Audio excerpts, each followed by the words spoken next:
ఒక కుటీర పరిశ్రమలా పెట్టుకొని నువ్వెలా మార్కెటింగ్ చేయగలవు?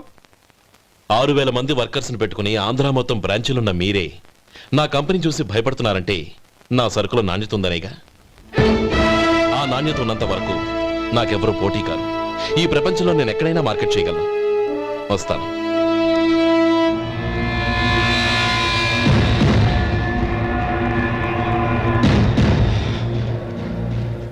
ఇక్కడ ఏం లేదండి. ఇక్కడ ఏం లేదండి. ఇప్పుడు ఊపిరి పీల్చి బిగపట్టు. నెమ్మదిగా వదిలే. ఓకే, లే. నెమ్మదిగా ఇలా వచ్చి కూర్చో. ఏం లేదు, మామూలు కడుపు నొప్పే. ఈ టాబ్లెట్స్ 3 రోజులు వాడు. ఎలా వాడాలో ఇందులో రాశాను. Token number 29. టౌన్ డాక్టర్ భయపెట్టేశాడు, ఆపరేషన్ అది ఇదని. కానీ ఈ డాక్టర్ బాబు ఏమీ లేదని చెప్పాడు. అలాగా? ఈ బాబు 10 కాలాల పాటు చల్లగా ఉండాల.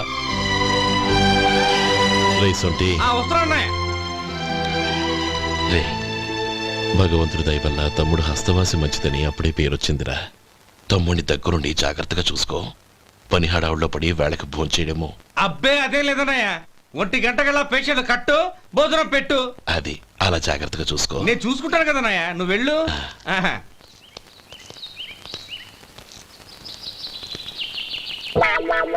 అయ్యో, ఏంటయ్యా ఉంటున్నాడా ఈ దెబ్బలు? ఏదైనా యాక్సిడెంటా? అదేం కాదండి, మరి గోరు కొరికినందుకు ఎలక్ట్రిక్ స్తంభానికి కట్టేసి ఇలా రక్తం వచ్చేలా కొట్టారండి. ఊరు కురికినందుకు ఎలక్ట్రిక్ స్తంభాన్ని కట్టేసి ఇంతలా కొడతారా? వాళ్ళు అసలు మనుషులా, రాక్షసులా? చాలా థ్యాంక్స్ అండి.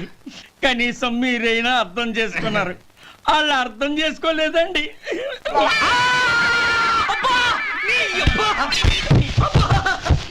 గోరు కొరకడం అంటే ఇదా? నిన్ను కొట్టడం కాదురా, నిలువురా నరికేయాలి. అబ్బా, సెప్టిక్ అవుతుందో ఏమిటో. మన 2 ఊర్ల పొలిమేరలో ఉన్న ఈ మల్లికార్జున స్వామి వారి దేవాలయం జీర్ణదశలో ఉందన్న విషయం మీ అందరికీ తెలుసు. ఇన్నాళ్ళు మీ ఊరు వాళ్ళు పట్టించుకుంటారని మా ఊరి వాళ్ళు, మా ఊరి వాళ్ళు పట్టించుకుంటారని మీ ఊరి వాళ్ళు దీన్ని ఇలా వదిలేశారు. ఈ గుడి మీ ఊరికి ఎంత ముఖ్యమో మా ఊరికి అంతే ముఖ్యం. కాబట్టి మన ఇరు గ్రామ ప్రజలు కలిసి దాన్ని బాగు చేయించి కుంభాభిషేకం చేయించాలనే సదుద్దేశంతో ఒక కమిటీని ఏర్పాటు చేశాం. ఈ కమిటీలో 2 గ్రామాలకు సంబంధించిన ప్రముఖులు ఉన్నారు. కమిటీ ప్రెసిడెంట్గా ఎవరిని ఎన్నుకోవాలనే విషయంలో శ్రీ గోపాలరావు గారి పేరు, శ్రీ లక్ష్మీపతి గారి పేరు పరిశీలనలోకి వచ్చాయి. అందువలన మేమందరం బాగా ఆలోచించి తర్జన భర్జనలు చేసిన మీదట శ్రీ గోపాలరావు గారే అన్ని విధాలా ప్రెసిడెంట్ పదవికి అర్హులని ఈ కమిటీ నిర్ణయించడం జరిగింది.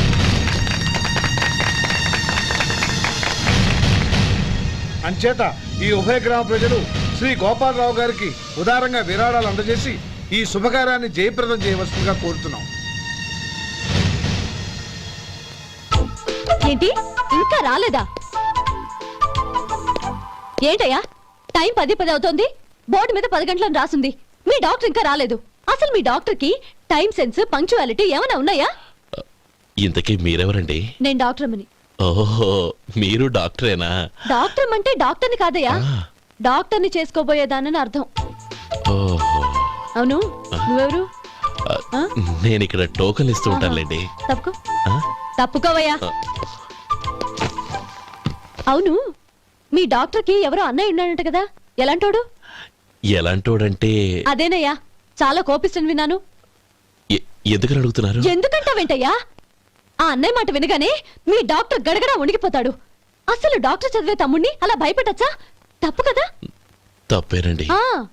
కాని కాని నాకు మీ డాక్టర్కి పెళ్ళవని ఆ అన్నయ్య సంగతి అప్పుడు చెప్తాను. ఏం చేస్తానండి? ఏం చేస్తానా, సంవత్సరం తిరగకుండానే కవల పిల్లల్ని కని వాళ్ళ అన్నయ్య చేతిలో పెడతాను. వాళ్ళకి 5 సంవత్సరాలు వచ్చేసరికి ఆయన్ని బాగా మొట్టికెళ్ళేస్తారు. అలా నా కసి తీర్చుకుంటాను. ఈ డాక్టర్ ఎప్పుడు వస్తాడో ఏంటో. అది సర్లే కానీ నువ్వు పని చేయి. మీ డాక్టర్ రాగానే నేను వచ్చి వెళ్ళానని చెప్పు. నేను అంటే? ఓ, నా పేరు చెప్పలేదు కదా, నందిని. ఏం చెప్తావు? అదేనండి, నందిని గారు వచ్చి వెళ్ళారు అని చెప్తాను. గుడ్, పైకొస్తావు.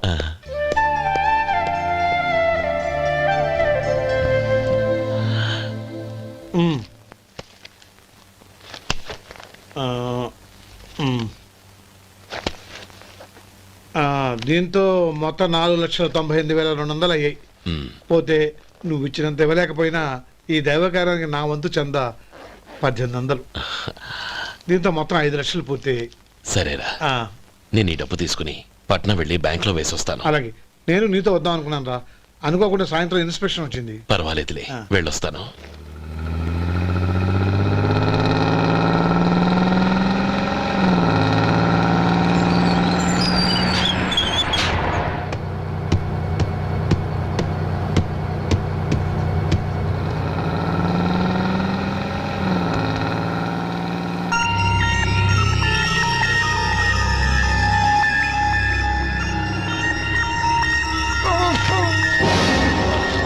అయ్యో మూర్ఛ మూర్ఛ బసాపండి బసాపండి. ఇదిగోండి తాళం చేతులు గుర్తి, ఈ తాళాలు అతని చేతిలో పెట్టండి. వీటి వల్ల ప్రయోజనం లేదు. నాలుగు ఖర్చుకోకుండా పళ్ళ మధ్య పెట్టడానికి గట్టిగా అది ఒకటి ఇవ్వండి. ఇదిగో ఇది చూడండి.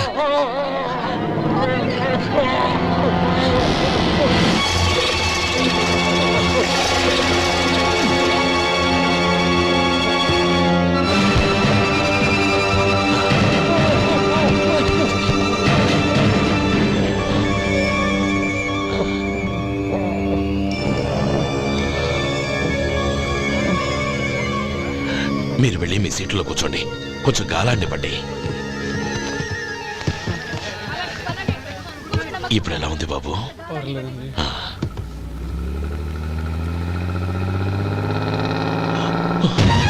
అయ్యో, నా బ్యాగ్ ఎవరైనా చూసారా? అందులో 5 లక్షలు ఉన్నాయి. నా బ్యాగ్ వెంటనే బస్ ఆపండి, ఎవరిని కింద దిగవద్దు, అందరినీ చెక్ చేయండి. నా అంచనా తప్పు కాలేదు. వాడి మంచితనమే వాడిని దెబ్బకొట్టింది. మన వాళ్ళని పంపించి గుడి తాలూకు డబ్బు కొట్టేశాడని పోలీస్ కంప్లైంట్ ఇవ్వండి. ఇప్పుడు ఆ స్టేషన్లో ఎస్ఐ వాడి తమ్ముడే. వాడే వెళ్ళి వాడి అన్నయ్యని అరెస్ట్ చేసి వీధుల్లో నడిపించుకు తీసుకురావాలి. అది నేను కళ్ళారా చూడాలి, మనసారా సంతోషించాలి. అయ్యా గోపాలం గారు, మీరు దేవస్థానం సొమ్ము దొంగిలించారని ఎవరో పోలీస్ కంప్లైంట్ ఇచ్చారంట. మిమ్మల్ని అరెస్ట్ చేయడానికి మీ తమ్ముడు గారు వస్తున్నారు.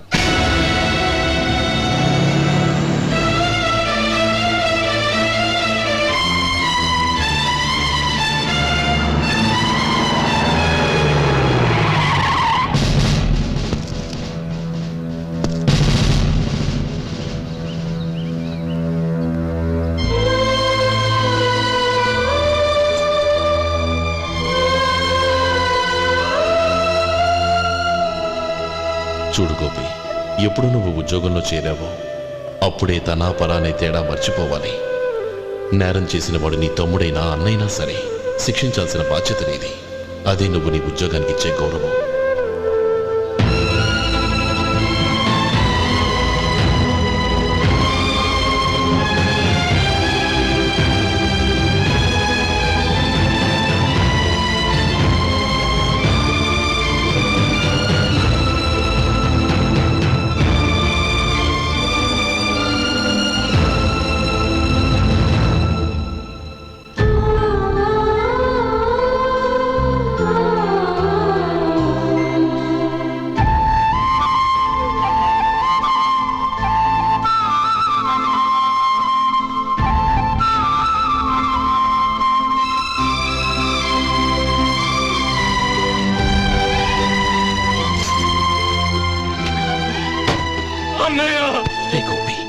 ఏమిట్రా ఇది? నన్ను క్షమించు అన్నయ్య, నేను కోరి ఉద్యోగుల చేరిన మాట నిజమే, కానీ ఇలాంటి పరిస్థితి ఎదురవుతుంది అనుకోలేదు. నా ఒంట్లో ప్రతి రక్త పట్టు నీ భిక్షానన్నయ్య. నిన్ను అవమానపరిచి ఉద్యోగం నిలబెట్టుకునే బదులు నా ప్రాణాలను వదులుకుంటారు, కానీ ఈ పని మాత్రం నేను చేయలేనన్నయ్య.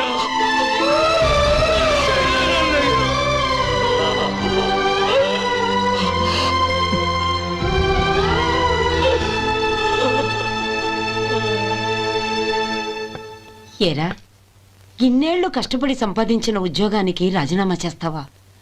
కనీసం నీ పెళ్ళాం ఏమనుకుంటుందోనని ఆలోచించావా? ఇందులో అనుకోవడానికి ఏముంది మామగారు? ఎండనక వాననక కష్టపడి ఓ తండ్రి కంటే ఎక్కువగా ఈయన్ని పెంచి పెద్ద చేశారు బావగారు. అలాంటి దేవుణ్ణి అరెస్ట్ చేసే ఆ ఉద్యోగం ఈయనకు అవసరం లేదు. బాగుంది. అన్నకు తగ్గ తమ్ముడు, తమ్ముడికి తగ్గ పెళ్ళాం. సరే, మీ ఇష్టం. నానమ్మా, అన్నయ్యడి? నమస్కారం అండి. ఓ నువ్వా? రా కూర్చో. పర్వాలేదండి. ఏంటి ఇలా వచ్చావు? ఆ రోజు నా కంపెనీని మూసేయమన్నారు. ఇప్పుడు నేను మూసేయడానికి సిద్ధంగా ఉన్నాను. దానికి ప్రతిఫలంగా నాకు 5 లక్షలు కావాలి. అలాగే, నీకు కావాల్సిన 5 లక్షలు నేను ఇస్తాను. చాలా థ్యాంక్స్ అండి. కానీ మీరు మీ కంపెనీని మూసేయక్కర్లేదు. సార్, అవును మిస్టర్ మధు, మీ అన్నగారికి జరిగిన అన్యాయం గురించి తెలుసుకున్నాను. మీ కుటుంబం గురించి కూడా విన్నాను. సహజంగా అందరూ ఐకమత్యానికి ఉదాహరణ రామలక్ష్మణులు అంటారు. కానీ ఆ రామలక్ష్మణులు ఎలా ఉంటారనేది పుస్తకాల్లో చదవడం తప్ప ఎవ్వరూ చూడలేదు. మీ అన్నదమ్ములను చూస్తే ఆ రామలక్ష్మణులు ఇలాగే ఉండేవారేమో అనిపిస్తుంది. అలాంటి కుటుంబానికి ఇలాంటి ఇబ్బంది రావడం నిజంగా దురదృష్టం. రామునికి హనుమంతుల్లా కాకపోయినా ఏదో ఉడతా భక్తిగా నా వల్ల వీలైన సహాయం ఈ 5 లక్షలు తీసుకో. మీ కంపెనీ పేరు మీదే అన్ని సరుకులు తయారు చేయండి. నేను వాటిని ప్రపంచమంతా మార్కెటింగ్ చేస్తాను.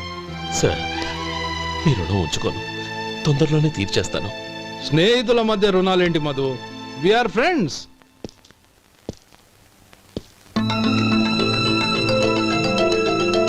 ఏంటే అక్కడ ఆగిపోయావు? రా.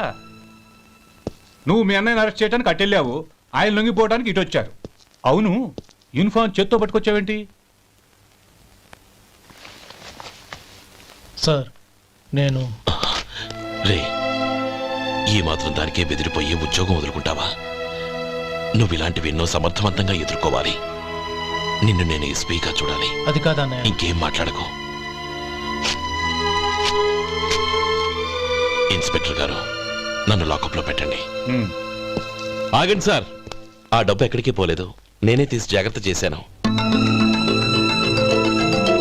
ఈ విషయం అన్నయ్యకి తెలియక బ్యాగులో డబ్బు కనబడకపోవడంతో అది పోయిందనుకున్నాడు.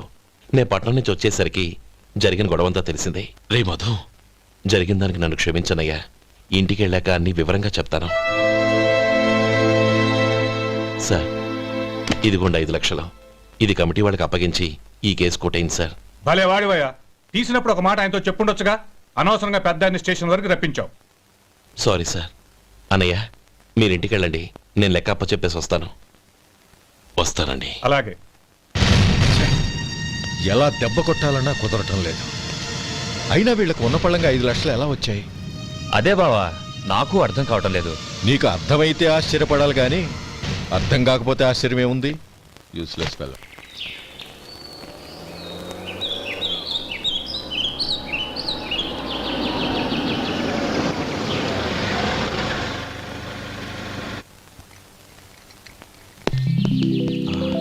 నువ్వు ఇక్కడే ఉండు. అన్నయ్య మూడు ఎలా ఉందో చూసి నేను లోపలికి తీసుకెళ్తాను. ఓకే? అలాగే.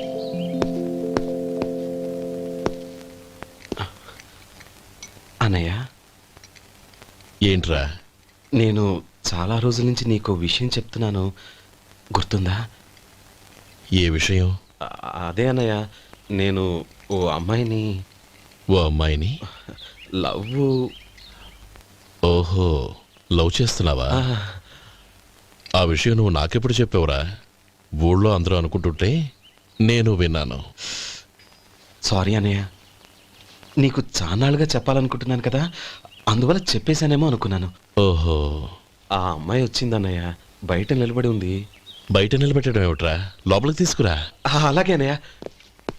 ఏయ్, అన్నయ్య మంచి మూడ్లో ఉన్నాడు, రా. కమ్.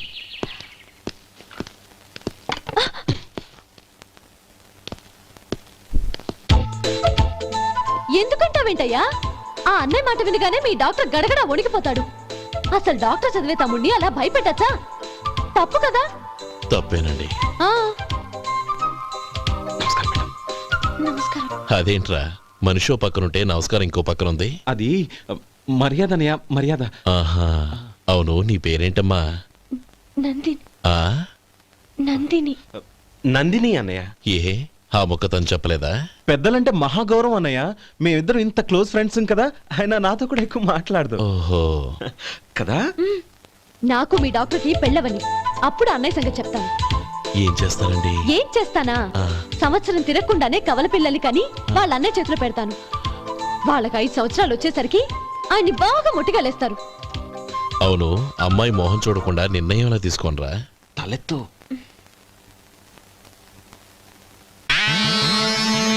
ఏం చెప్తా? అదేనండి, నందిని గారు వచ్చి వెళ్ళారని చెప్తాను. గుడ్, పైకొస్తావు.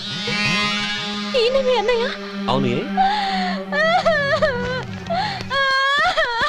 నందిని, ఏమైంది? ఎందుకు ఏడుస్తున్నావు? ఈయన మీ అన్నయ్యని తెలియక తెలియక హాస్పిటల్ దగ్గర మర్యాద లేకుండా దురుసుగా మాట్లాడాను.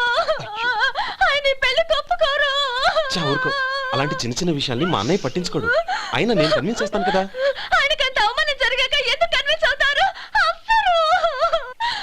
చూడు, నువ్వు వేరే పెళ్లి చేసుకొని నీకు పుట్టబోయే బిడ్డకు నా పేరు పెట్టుకో. ఏంటో మాట్లాడు. నేనే నుయ్యగుయ్య చూసుకుంటాను. అదిగో ఆ చూపు చూడు, ఆయన చూపు ఒకలా ఉంది. నందిని, నా మాట విను ప్లీజ్. నందిని, రేయ్ శేఖర్, ఆ అమ్మాయి చెప్పింది నిజమే. తనని ఎప్పుడైతే హాస్పిటల్ దగ్గర చూశానో అప్పుడే నేను నిర్ణయానికి వచ్చేసాను. విన్నావా? నేను చెప్పానుగా, ఆయన ఆల్రెడీ ఓ నిర్ణయానికి వచ్చేసారట. ఇక నేను వెళ్తాను. అలాగే వెళ్ళు. వెళ్ళి ఈసారి వచ్చేటప్పుడు మీ అమ్మా నాన్నల్ని తీసుకురా. ముహూర్తాలు ఎప్పుడు పెట్టుకోవాలో నిర్ణయించుకుంటాం. అర్థం కాలేదా? నువ్వే మా వాడికి సరైన జోడి.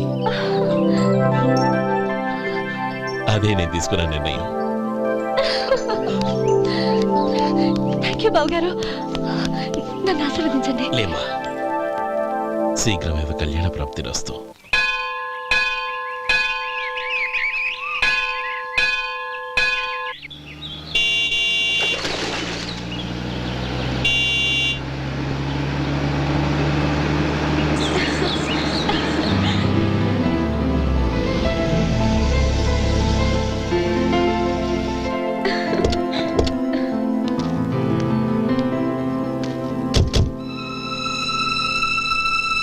రామా,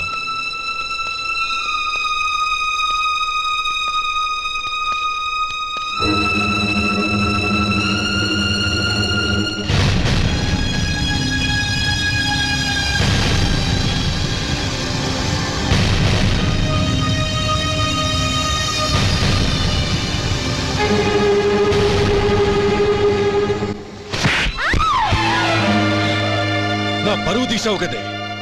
ఒక బెచ్చగాడిని నువ్వు కోరుకున్న వాడికి ఇచ్చి చేసేవాడిని. కానీ నువ్వు ఎవరిని ప్రేమించావో తెలుసా? ఎవడి నీడ సోకితే పంచమహాపాతకాలు అంటుకుంటాయనుకుంటున్నానో వాడి తమ్ముణ్ణి. ఆ రోజు ఆ గోపాలం గాడు నిశ్చితార్థం వరకు వచ్చి నా చెల్లెల్ని చేసుకొని వెళ్ళిపోయాడు. ఆ ఆవేశంలో తొందరపడి ఓ పొరుగురు వాడికి నా చెల్లెల్ని ఇచ్చి పెళ్లి చేశాను. ఆ తర్వాత తెలిసింది వాడికి అంతకుముందే పెళ్లి అయిపోయిందని. వాడు పెళ్ళైన వాడైనా పర్వాలేదు, పరమ దుర్మార్గుడు. ఇంకొకరిని ప్రేమించిన దానివేగా అని దెప్పి పడుస్తూ నా చెల్లెలికి మాటలతోనే నరకం చూపించాడు. అటు ప్రేమించిన వాడు దగా చేశాడు, ఇటు చేసుకున్నవాడు కిరాతకుడు. ఇలా చిత్రవధ అనుభవించి నా చెల్లెలు ఒకరోజు స్టవ్ పేలిపోయి చనిపోయింది. దీనికంతటికీ కారణం ఎవరు? వాడు అన్న. అటువంటి వాడింటికి కోడలుగా వెళ్తావా? ఒక్క మాట చెప్తున్నాను విను. నువ్వు జీవితాంతం పెళ్లి చేసుకోకుండా ఇంట్లో పడినా పర్వాలేదు, కానీ వాడి తమ్ముడితో మాత్రం నీ పెళ్లి జరగదు. రేయ్, పురోహితుని రమ్మని చెప్పు. వచ్చే ముహూర్తంలోనే నీకు నందినికి పెళ్లి.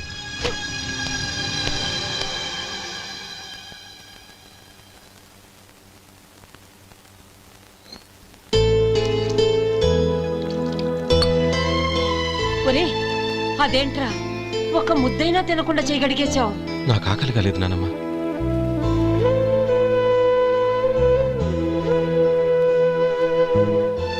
ఆ అమ్మాయి చాలా మంచిది, చదువుకున్న పిల్ల, మనందరికీ బాగా నచ్చింది. కానీ ఆ లక్ష్మీపతి గారి గురించి ఆలోచిస్తేనే నాకు భయం వేస్తోంది. వాడు మన కుటుంబం ఎప్పుడెప్పుడు విడిపోతుందా అని ఎదురు చూస్తున్నాడు. అన్నయ్య, ఆ అమ్మాయే కాదు, ఈ ప్రపంచంలో మన కుటుంబం కంటే నాకేది ఎక్కువ కాదు. ఆ పెళ్లి గురించి నేను మర్చిపోయాను, మీరు మర్చిపోండి.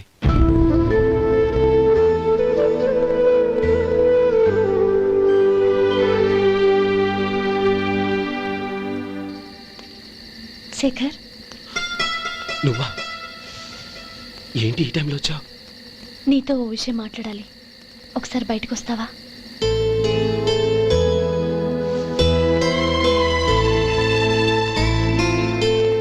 ఏంటి సూట్ కేసుతో వచ్చావు? శేఖర్, మా నాన్న నాకు వేరే పెళ్లి చేయాలని చూస్తున్నాడు.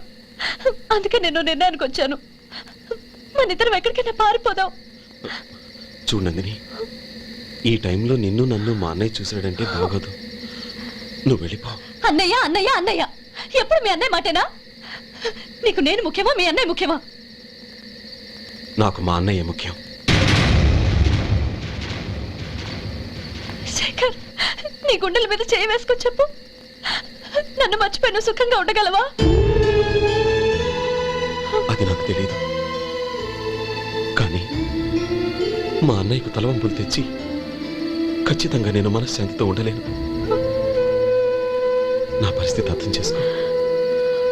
దయచేసి మీ నాన్న చూసిన సంబంధం చేసుకుని సుఖంగా ఉండు.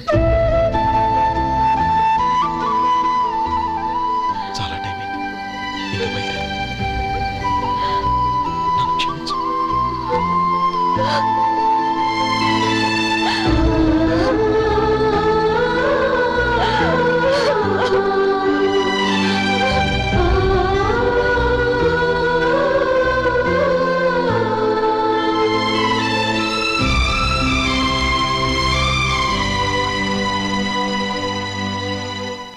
ఏంట్రా అలా మౌనంగా కూర్చున్నావు? ఏం లేదురా, కోరుకున్న అమ్మాయి రా పారిపోదామని వస్తే మా అన్నయ్య బాధపడే పనేది నేను చెయ్యలేను, నన్ను క్షమించని ఆ అమ్మాయిని పంపించేసేట్రా నా తమ్ముడు. అదిరా వాడికి నా మీద ఉన్న అభిమానం. ఇంతవరకు వాడు అడిగింది ఏదీ నేను లేదని లేదు. ఒక అన్నగా వాడి పట్ల నా బాధ్యతలన్నీ నెరవేర్చాను. అలాంటిది ఈరోజు వాడు మనసారా కోరుకున్న అమ్మాయిని వద్దని నేను ఎలా చెప్పగలనురా? వాడి సంతోషం కంటే నాకు కావాల్సిందే ఉంది. అందుకే నేను ఒక నిర్ణయానికి వచ్చాను. ఓపెనింగ్ స్టాకు 31,700 అండి. ఈ రోజు 200 లారీల్లో 21,500 ప్యాడీ వచ్చిందండి. అవి ఈ పక్కన సర్దించానండి. తర్వాత ఇవి నిన్నొచ్చిన ధాన్యం బస్తాలండి. 50 లారీల్లో 5,000 బస్తాల బియ్యం బయటకు పంపించామండి. సాయంత్రానికి మన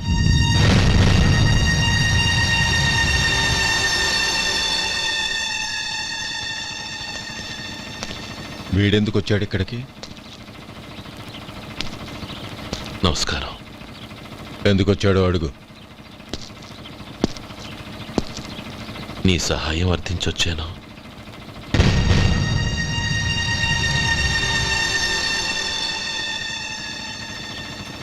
మీరు వెళ్ళండి. ఆ రోజు నీ చెల్లెల్ని నేను చేసుకోనన్నాను. ఏ పరిస్థితిలో అలా అన్నానో నీకు తెలుసు. నేను చేసింది తప్పని నీకు అనిపిస్తే ఆ తప్పుకి నా తమ్ముడిని శిక్షించద్దు. మన మధ్య ఉన్న విరోధం తెలియక వాళ్ళు ప్రేమించుకున్నారు. నేను నా తమ్ముడికి నీ కూతుర్ని మని అడగడానికి వచ్చాను. దయచేసి వాళ్ళ పెళ్లికి అంగీకరించు. నీ మొహం చూస్తేనే పాపమని సొంత ఊరినే వదిలేసి వచ్చిన వాణ్ణి. అలాంటి నేను నీ ఇంటికి నా బిడ్డనివ్వాలా?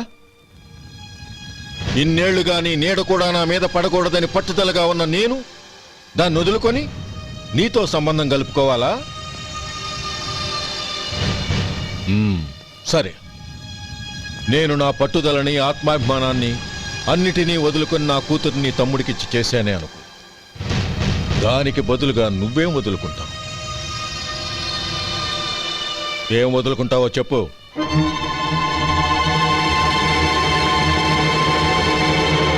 నీ ప్రాణాలు వదులుకుంటావా? అలాగే. నీ ప్రాణం వదిలితే నాకేంట్రా లాభం? నువ్వు దేని మీదైతే ప్రాణాలు పెట్టుకున్నావో దాన్ని వదిలే. నీ తమ్ముళ్ళ మీదగా నువ్వు ప్రాణాలు పెట్టుకున్నావు. ఆ తమ్ముళ్లను వదిలే. అన్న అనే బంధానికి నువ్వు నీళ్లు వదిలేయాలి. ఎప్పుడు నీ తమ్ముడు నా కూతురి మెళ్ళలో తాళి కడతాడో అప్పుడే నీకు నీ తమ్ముళ్లకు ఉన్న అనుబంధం తెగిపోవాలి.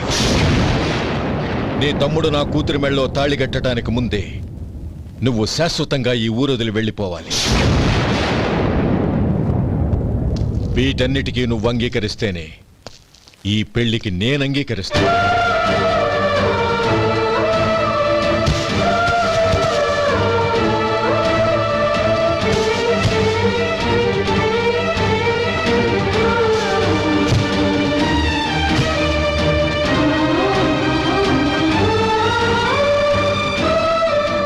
ఏమంటావు?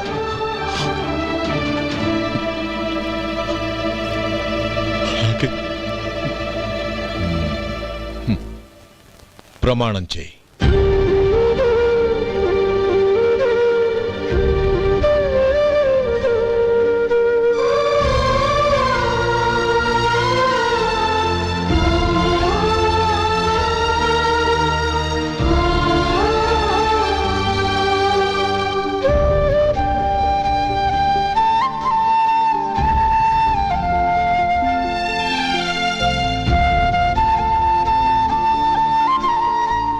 వస్తాను. అంకుల్, నందినిని నాకిచ్చి పెళ్లి చేస్తానని చెప్పి ఇప్పుడు వాడి తమ్ముడికిచ్చి చేస్తానని మాటిచ్చారేంటి? రేయ్, నువ్వు నోరు మూసుకోరా. వీడి తమ్ముళ్ళు విడిపోవాలని ఇన్నేళ్లుగా ఎదురు చూశాను. ఇప్పుడు నా కల నిజం అవబోతోంది. నువ్వేం దిగులు పడకు. నీకు వేరే మంచి పిల్లని చూసి ఘనంగా పెళ్లి జరిపిస్తాను.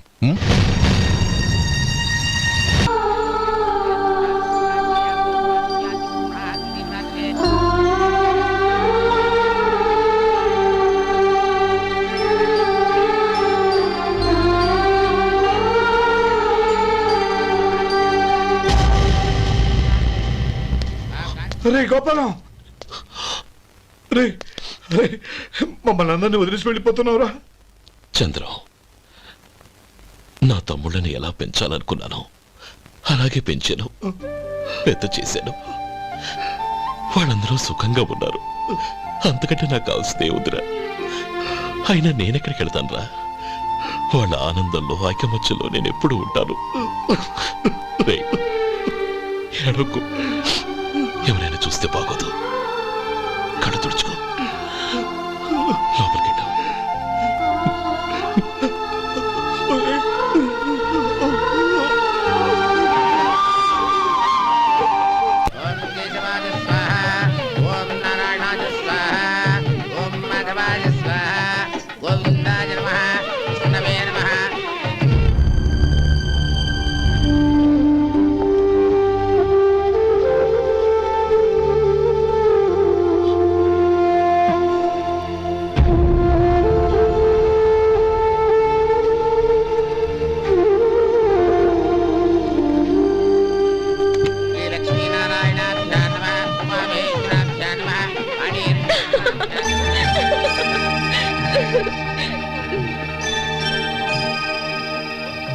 మావయ్య, అన్నయ్య ఎక్కడ?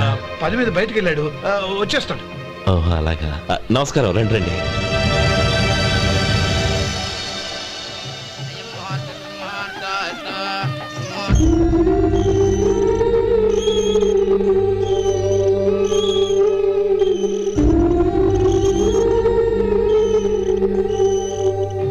చంద్రం, గోపాలం ఏడ్రా? ఎక్కడా కనపడడం లేదు. ఇందాక నీతో మాట్లాడుతుండగా చూశాను. అది ఎవరినో పిలవడం మర్చిపోయాడంట, అక్కడికి వెళ్ళాడు. ఈ పాటికి వచ్చేస్తుంటాడు. అలాగే.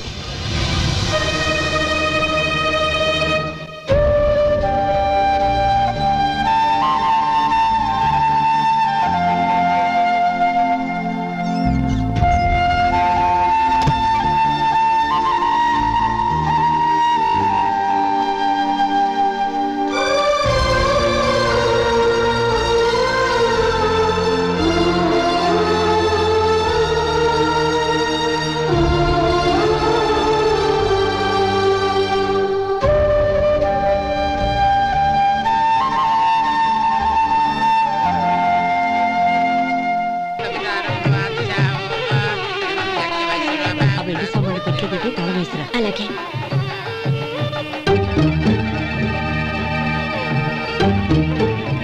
అన్నయ్య, పెద్దనే ఏడి? చిన్న పని మీద బయటికి వెళ్ళాడంట, ఇప్పుడు వచ్చేస్తాడు.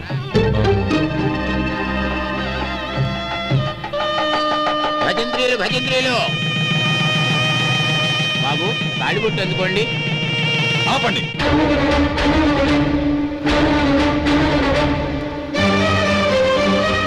మా అన్నయ్య రానివ్వండి, తర్వాత తాళి కడతాను. అదేంటి బాబు, ఆలస్యం అయితే దుర్ముహూర్తం వచ్చేస్తుంది. మా అన్నయ్య ఎప్పుడు వస్తాడో అప్పుడే నాకు మంచి ముహూర్తం. దుర్ముహూర్తం వచ్చాక తాళి కడితే శుభం కాదు. మా అన్నయ్య లేకుండా చేసే ఏ పనైనా నాకు శుభం కాదు. నేను తాళంటూ కడితే అది మా అన్నయ్య వచ్చిన తర్వాత. ఇక మీ అన్నయ్య రాడు. నువ్వు నోరుమై. ఏంటి నువ్వు అనేది? నేనన్నది పచ్చి నిజం. నా మాట మీద మీకేమైనా అనుమానం ఉంటే అసలు జరిగిందేంటో ఈయన్ని అడగండి. మావయ్య, ఏంటిదంతా? అసలు ఏం జరిగింది? మీరందరూ నన్ను క్షమించండి.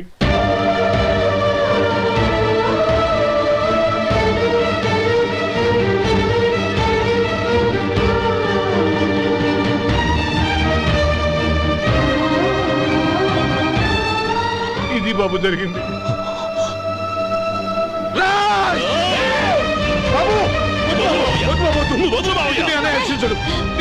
అర్థం చేసుకోండి. ఏదైనా గొడవ అయితే మన కుటుంబం గౌరవం ఏమవుతుంది? నా మాట వినండి. ఎంత ఘోరం చేశావు నాన్న.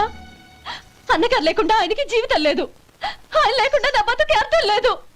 మా పెళ్లి పేరుతో ఆ దేవుణ్ణి ఎలా శిక్షించడానికి అసలు నీకు మనసు ఎలా వచ్చింది? అది కాదమ్మా. అంతకంటే నాకు ఇంత విషయం ఇచ్చి చంపడొచ్చుగా.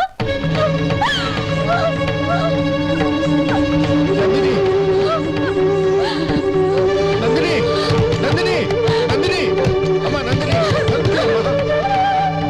నా మాట వినమ్మా, తలుపు తీ, నందిని. ఎందుకే బాధపడతావు? వాడు కట్టుకోకపోతేనే నిన్ను చేసుకోవడానికి నేనున్నానుగా.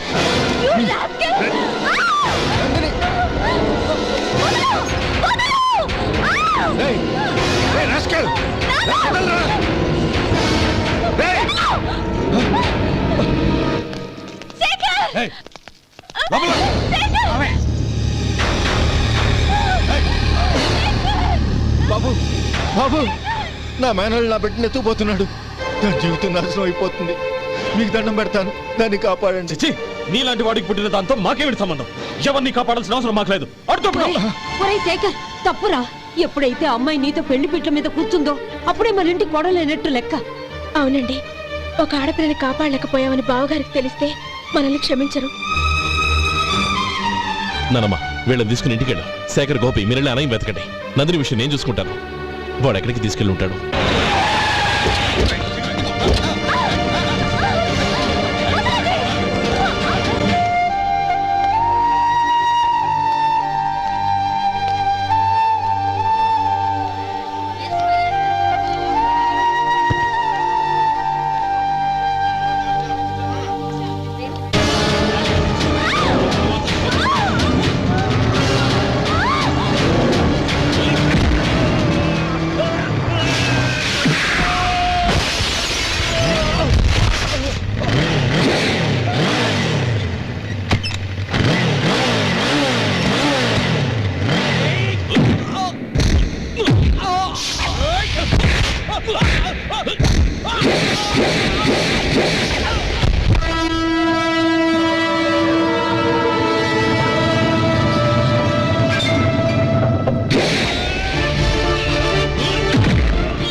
చంపదు నీకు దండ పెడతాను చంపదు